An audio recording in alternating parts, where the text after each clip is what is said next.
Hello there, and welcome back to episode 5 of Rockhold, the Gift of Shadow. Today, I want to tackle this place and call it my third quarry, and I want to build a small time magma workshop, and I hope we're going to have some good old fun with all that. So first things first, here goes the third quarry. The idea and the hope of mine is that this place here might be the entrance to Caverns Tier 1. I mean, they must be somewhere. We haven't found them yet. And today, it's another expedition in the search of the ever elusive things here. Yeah. The Chaos have stolen my gear that I have bought from the traders because I haven't set up a zone for it yet. Chaos. They are so annoying. Oh, that sucks. Alright. My bad. I mean, it has been enough opportunity to bring that stuff downstairs. It's been my own decision not to do that. Damn burps. I mentioned them at the end of the previous episode, and they instantaneously make their appearance today. Yeah, well, whatever. It's gone now. The boots are gone, Jurist. They flew away. Literally. Okay, so I make this level here my third quarry, and well, in all honesty, I just want to know where all the caverns are now. I'm tired of not knowing. I mean, this is tier 2. This is the weirdest thing I've ever seen. And the Chaos keeps stealing things. No. Anyways, so if we follow our trail deep down below at the schist quarry and beyond that to the slate quarry and beyond that yet again, we will find the magma ocean. Oh look, there's already a fire snake writhing around. So first off, let's see, where will we set up shop here? It seems as if this area comes as a pretty good fit to me. Yeah. Okay, so step 1, we're going to draw out a area where the magma workshop is going to be at. So yeah, why not that? Sorry, a couple of things happening in the back of my mind. So we're going to draw out a big old hole here. So that's too much maybe, but we are going to change that. Yeah, my dudes are just not fast enough in bringing that stuff downstairs. Well, good thing that we paid money for all that. So my stockpiles stay empty. Alright, lesson learned. Now I start to understand why they are so hated among the long-term Dwarf Fortress players. Anyways, it's just a minor setback. So, stockpile for cloth in general, and a stockpile for leather in general. There we go. They don't stop until they have taken all from us.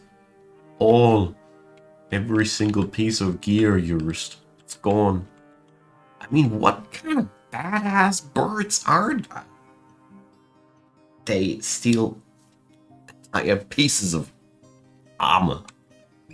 Well, it is what it is.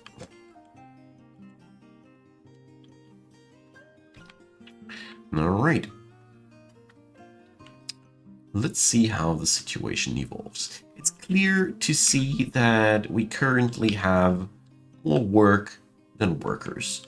It's a pretty typical thing to happen in so many forts, and yeah. First time until you are fully geared out is always the worst. It's just what it is. So, MAGMA workshop. We got to dig down below and create a storage chamber first. Before this will be a MAGMA workshop, but yeah, you see, one thing at a time. We are making wonderful progress. So, let's see. It's Dwarf of the Daytime. Who's going to be the person? Let's go for our woodcutter, Morul. Morul Glowed Ships, our woodcutter. Woodcutteress. She's a lady. She is obsessed with order and structure in her own life, with everything kept in its proper place. She doesn't generally think before acting. She's currently more thoughtless. She occasionally overindulges, and she tends to be a bit stubborn in changing her mind about things. Very dwarven. She finds obligations confining, though she values the concept of loyalty, and is troubled by her natural tendencies. She has a tendency toward forming deep emotional bonds with others, and she's not particularly interested in what others think of her. What a weirdo! She's very humble.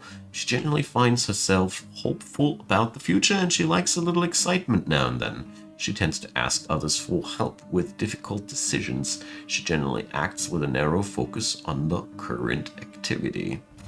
Well, she's a real odd one. Morul likes borax, tin, mossagate, picks, slabs, tapirmen for their floppy noses, and the sight of the bride of fragrances. When possible, she prefers to consume asparagus and wine. She absolutely detests slugs. We have quite a lot of slug haters on our fort. Whatever that implication is. Maybe the goblins had lots of slugs, I don't know. So we are going to set up a couple of tables in this hall here. And, well,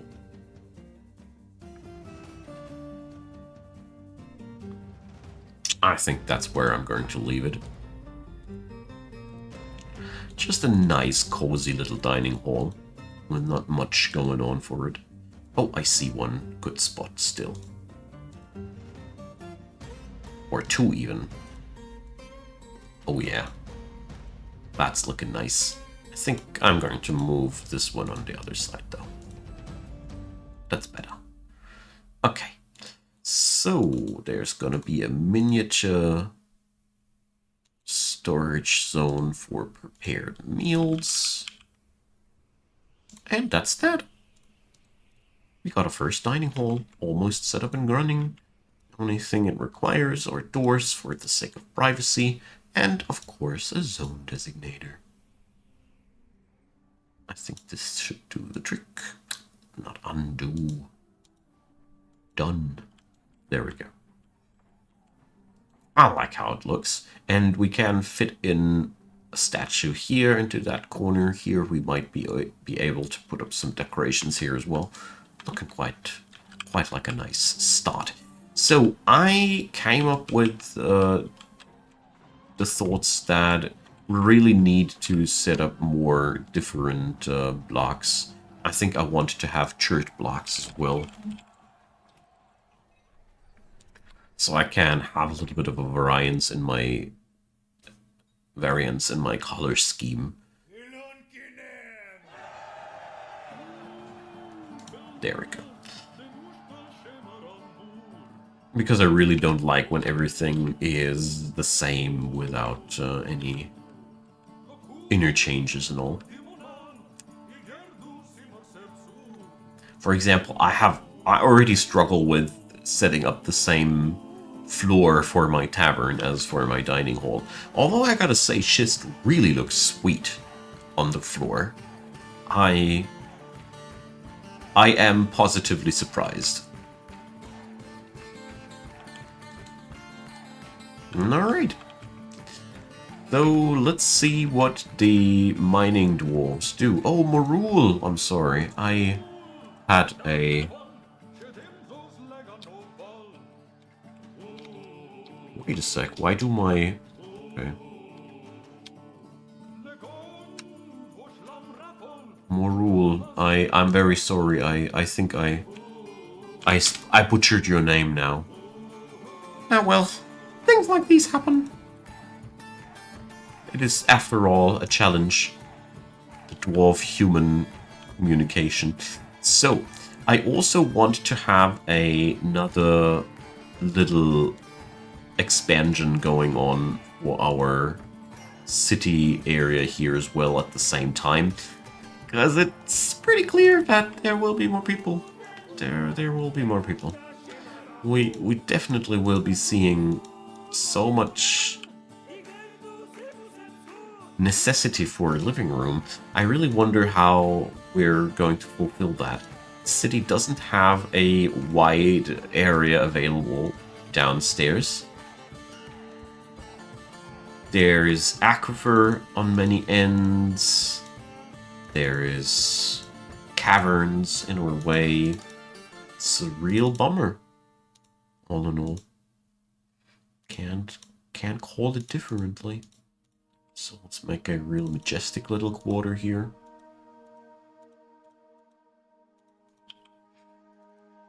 Just digging them freestyle. Making for some really nice and organic looking shapes.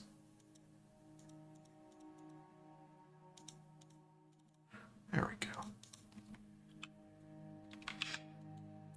Okay, that'll be an expansion for 10 people. So 24 people will be okay with that.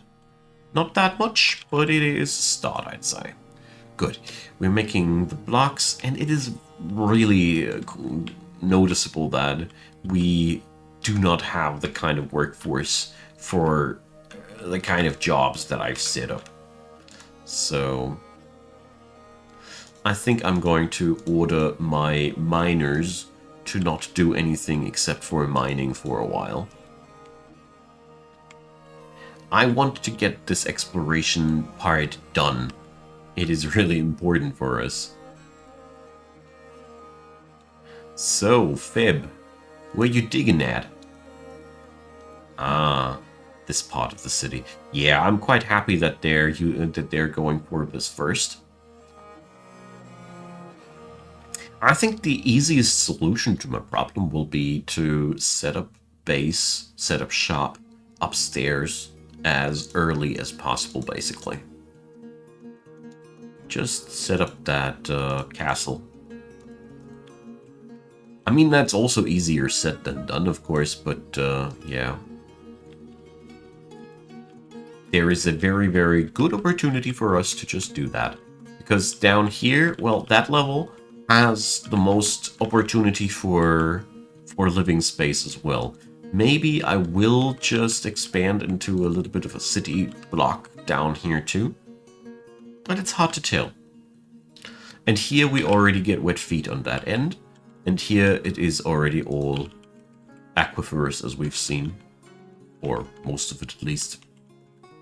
I haven't probed more than that. But it's been bad enough as it was. So, let's see. I am still so gosh darn curious to see where are these tier 1 caverns. I mean, I never had ever a map where the tier 1 caverns got skipped. So I assume that is not even a possibility. But, yeah. This place is really, really an odd place. So yeah, they do these weird things. You see? There we go. I really don't know why they are mining like that. She starts tackling a couple of jobs there, then a couple of jobs there, then a couple of jobs there, then a couple of jobs there. It is horrible. They waste so much time by doing it like that. Really don't know why that is the case. Alright, so... Oh, we got a baby boy. The metalsmith's family got themselves a baby boy. Alright. This is driving me crazy. I mean, I do shy away from just uncovering the map via DF hack. I admit I was very tempted to do so, but I didn't, because I felt like I would be ruining my own fun if I do so. But at this very point, I do start to consider it, because seriously, where is this place? Well, so we're going to go for church, for the tavern. Churdy Tavern. What a churdy place this is. Alright, I'm stopping here. So let's carve ourselves a couple of rock coffers. I'm not automating them yet because I don't know what kind of material I want to make them out of. More harlequin opal. I mean, at least we're chucking out a lot of gemstone with that.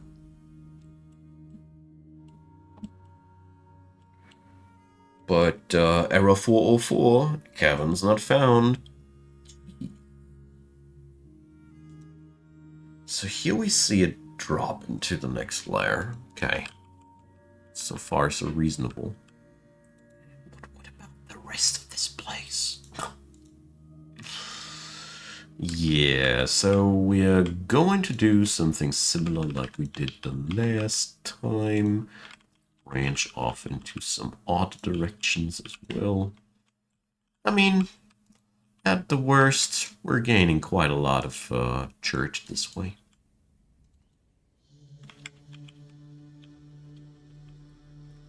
But it still is quite puzzling to me. So, the caverns are in the making, and spring has come. There's finally no more winter on us. So, yeah. Let's floor this new area here too. Really love how these rooms look like now.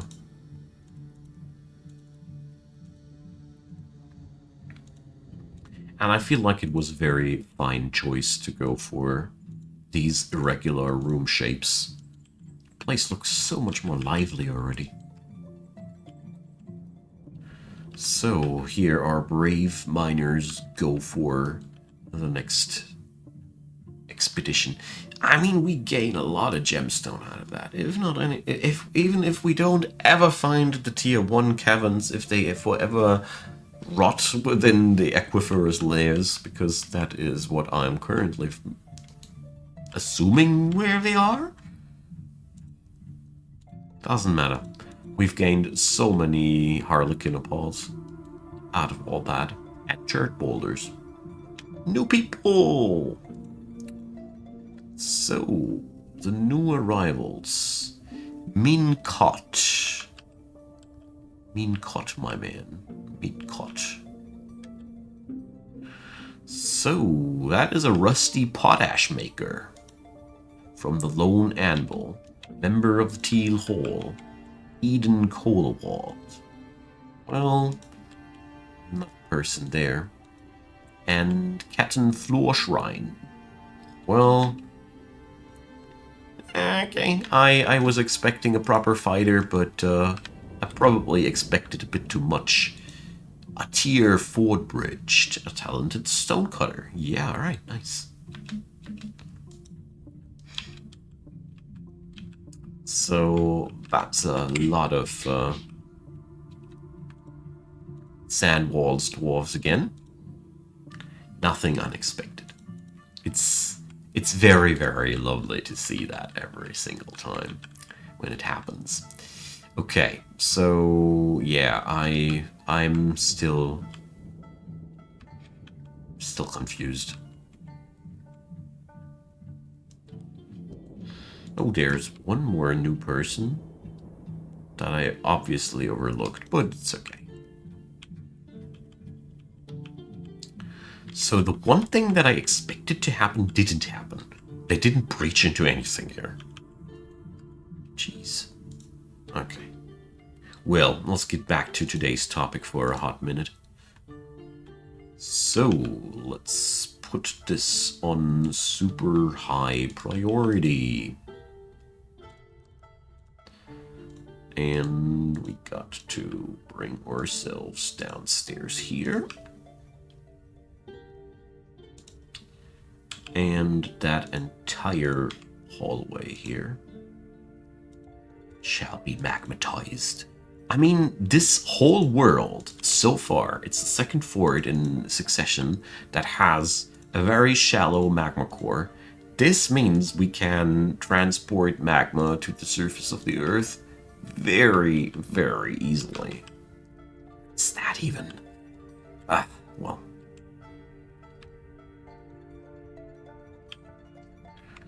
So, well. I'm a wee bit afraid that it might be a wise choice not to dig through these. So, tell you what we're going to do. We're going to probe. So far, the slate layer hasn't offered us any gemstone whatsoever. We do have a very similar footprint to what we see below here, though. But that's okay. It's just adding in some character into my workshop area. I don't mind. So let's start producing for reals. We are dumping the numbers from before, 1,000 meals and 5,000 drinks to go from here. It's just the numbers that I want to have when the fort is completed. Okay.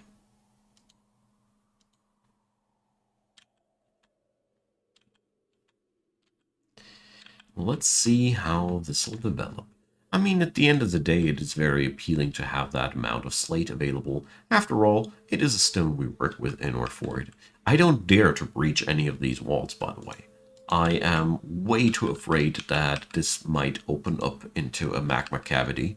I mean, there is a chance that on top of this is another layer of the same. It is very, very possible. And if we'd be unlucky and I'd be right with that, if I'd be opening up that wall, it'd be the same if I'd be opening the wall here. That's not what we want. That would be the demise of a couple of legendary miners, and that would be absolutely unacceptable. Okay. But this will do. This will absolutely do. This will be a fine magma workshop. So here they don't dare to dig deeper for whatever reason.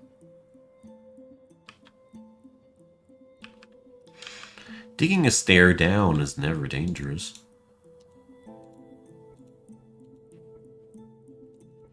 Alright, let's see what we are going to find down there. Yep.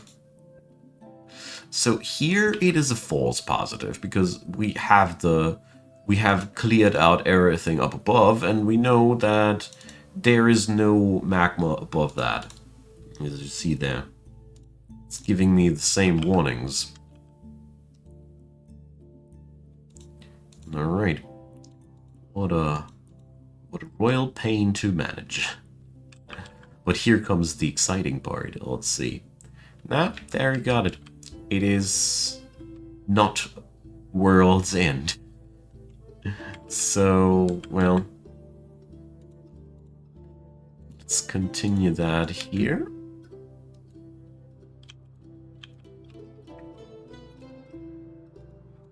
Well, that's just fine.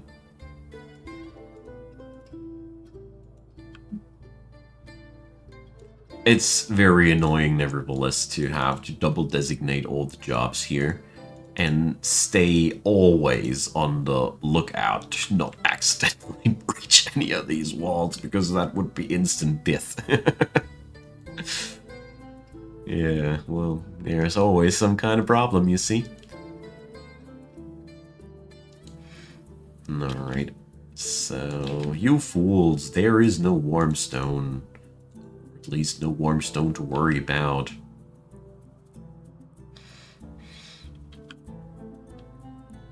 Alright. This'll set up the basic foundation of our MAGMA workshop, which is extremely cool because I want to work with glass. I do have the feeling that glass might be an excellent way of getting myself through the early deprivation of weapon materials. Yeah, it's all safe around there.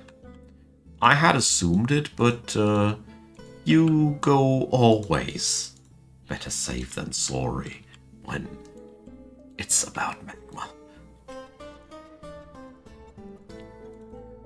Magma accidents always have the tendency to end up deadly for the participants of the show.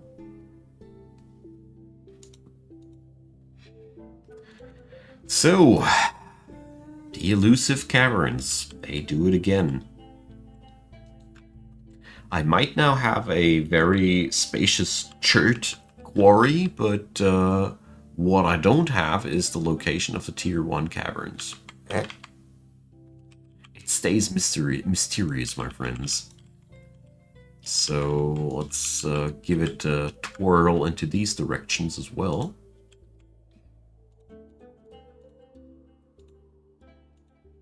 And see what that'll do. In the meantime, this will be one hell of a magma chamber. This place will host lots of workshops. Hey! Look at that! We did it! We finally did it. So, we finally found the tier 1 caverns. So, yeah. They are truly in the aquiferous layers, just like I assumed. Okay, so that means we must stop what we're doing here immediately. And finally, we got the complete picture of this whole thing. It's a big relief to me. It bothers me always when I don't have proper overview of the whole caverns and things. Now I can do my planning way better. Christ of praise. Ah, I see. Now I can do all my planning much, much better. So let's monitor if everything works out as intended. This is not good. Why do we have troglodytes in here? But it looks as if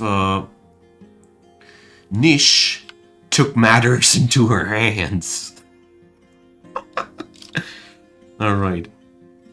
The Spearmaster punches the troglodyte in the head with his left hand and the injured part explodes into gore. Did I promise you too much? Did I say that this thing is a killing machine even without any gear?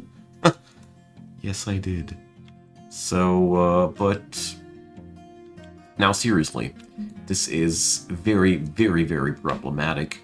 And, there seem to be more troglodytes involved. So, we need to localize this issue. So, how many troglodytes did get into the base? There's the last one of them. He's puking his souls out.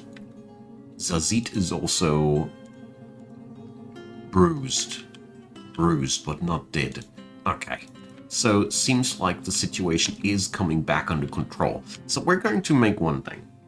We're going to impromptu go for Niche as the new militia commander. We're going to create a squad with Niche like that. This gives me the ability to take out that creature. The Cobalt acts on you now. Stop puking my fort. Puking into my fort. Whatever. You get the idea. So, What an unfortunate incident. This was very, very, very unfortunate. How quickly they poured into my base like that. Just out of that little opening here. So I hope that we are going to go and be able now to seal off the caverns from that. There's more troglodytes wheezing around there. This is bad.